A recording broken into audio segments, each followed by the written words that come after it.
समतापुर नगर में मधुसूदन नाम का एक व्यक्ति रहता था। वो बहुत धनवान था। मधुसूदन का विवाह बलरामपुर नगर की सुंदर लड़की संगीता से हुआ था। एक बार मधुसूदन अपनी पत्नी को लेने बुधवार के दिन बलरामपुर गया। मधुसूदन ने अपनी पत्नी के माता पिता से संगीता को विदा करने के लिए कहा। माता पिता बोले, बेटा आज बुधवार है, बुधवार को किसी भी शुभ कार्य के लिए यात्रा नहीं करते हैं।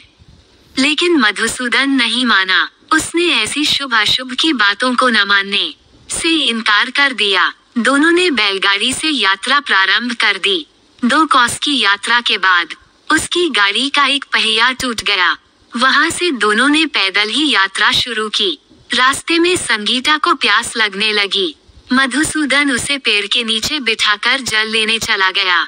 थोड़ी देर बाद जब मधुसूदन जल लेकर आया तो वह हैरान हो गया, क्योंकि उसकी पत्नी के पास उसी की शक्ल का एक दूसरा व्यक्ति बैठा था।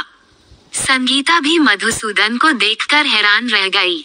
वो दोनों में कोई अंतर नहीं कर पा रही थी। मधुसूदन ने उसे व्यक्ति से पूछा, तुम कौन हो भाई, और मेरी पत्नी के पास क्यों बैठे हो? मधुसूदन की बात सुनकर उस व्यक्ति ने कहा, अरे भाई, यह मेरी पत्नी संगीता है। मैं अपनी पत्नी को ससुराल से विदा करा कर लाया हूँ। लेकिन तुम कौन हो जो मुझसे ऐसा प्रश्न कर रहे हो?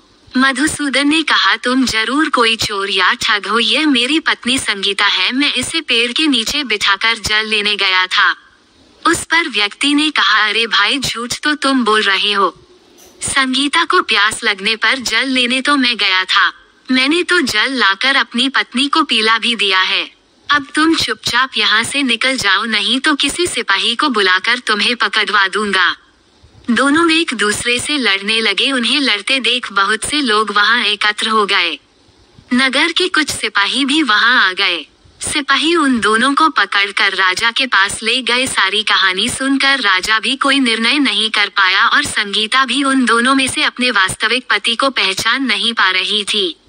राजा ने दोनों को जेल में डाल देने के लिए कहा। राजा के फैसले पर असली मधुसूदन भयभीत हो उठा। तभी आकाशवाणी हुई, मधुसूदन, तूने संगीता के माता पिता की बात नहीं मानी और बुधवार के दिन अपने ससुराल से प्रस्थान किया। ये सब भगवान बुद्धदेव के प्रकोप से हो रहा है।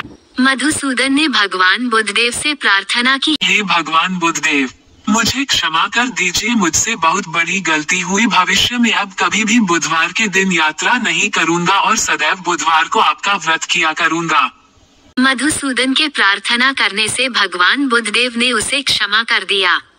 तभी दूसरे व्यक्ति राजा के सामने से गायब हो गया। राजा और दूसरे लोग इस चमत्कार को देखते ही रह गए। भगवान बुद्धदेव की इस अनुकंपा से राजा ने मधुसूदन और उसकी पत्नी को सम्मान पूर्वक विदा किया।